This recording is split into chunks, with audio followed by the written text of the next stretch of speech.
Olá pessoal, aqui quem vos fala é Joab Rocha. Estamos aí para mais um dia da nossa reflexão diária. Todos os dias, às 11 horas da manhã, temos uma reflexão diária, uma reflexão e no final uma oração para abençoar a sua vida. Nós estamos falando sobre esse livrinho aqui, do Max Lucado, editado pela Thomas Nelson, Faça a Vida Valer a Pena. Um excelente livro, muito bom, adquira. Aqui a gente só passa a dar algumas pinceladas aqui no livro, mas se você quiser se aprofundar mesmo, no que eu tenho falado aqui, nessas reflexões curtas, compre esse livro, adquira ele, que você vai gostar muito. Eu já expliquei em outros vídeos, mas vou explicar nesse também.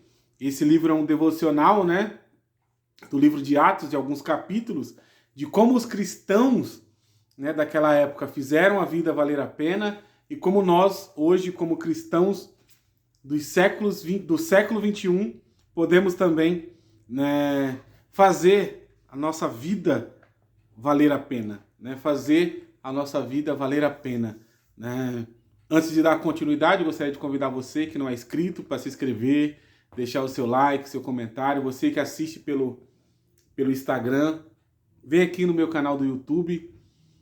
E você que assiste pelo YouTube, vai lá no meu Instagram também, que eu posto reflexões lá, Pastor Joab Rocha. Vamos lá. Ele faz aqui, o nosso tema é ore primeiro, depois e ore mais. Ore primeiro, depois e ore mais. É o capítulo 12 do livro de Atos, quando Pedro, ficou detido na prisão, mas a igreja fazia contínua oração pela vida de Pedro. E a primeira coisa que eu gostaria de fazer o comentário é o que fazer diante dos desafios da vida? O que fazer diante dos desafios?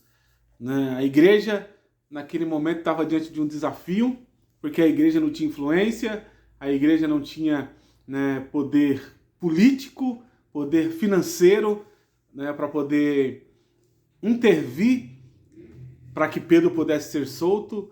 E nós vemos que a igreja, quando Pedro e Tiago são presos, Tiago é morto e já estavam preparando Pedro também para ser morto, a igreja começa a orar. E uma coisa interessante, uma coisa interessante. Geralmente, nós fazemos o quê? Nós fazemos tudo que está ao nosso alcance e deixamos a oração para o final. Deixamos para orar no final. Mas nesse caso aqui, é uma lição importante para nós, quando você estiver diante dos desafios, ore primeiro. Não deixe que a oração seja o último recurso, que você vai recorrer. Que ela possa ser o primeiro. Antes de buscar ajuda em qualquer outro lugar, apresente diante de Deus, através da oração, os desafios da sua vida. Esse é o primeiro ponto que eu gostaria de destacar. O segundo ponto que eu gostaria de destacar é que a oração é o meio que Deus intervém na história humana. A oração é o meio que Deus usa para intervir na história humana. Quando nós oramos, nós fazemos com que Deus haja, não que Ele não esteja agindo, mas a oração ela é o meio de Deus fazer coisas grandiosas, como nós vemos na Bíblia, diversas orações de pessoas que oraram, que buscavam a Deus, e houve ali uma intervenção. Nós vemos o exemplo Ezequias, que recebeu a profecia de Isaías, arruma sua casa, porque senão você vai morrer. Ele se vira para a parede, se humilha, e ali Deus muda a história dele, dá mais anos de vida para ele, e assim sucessivamente. Então a oração é o meio que Deus usa para intervir na história humana. E por último, a oração é poderosa.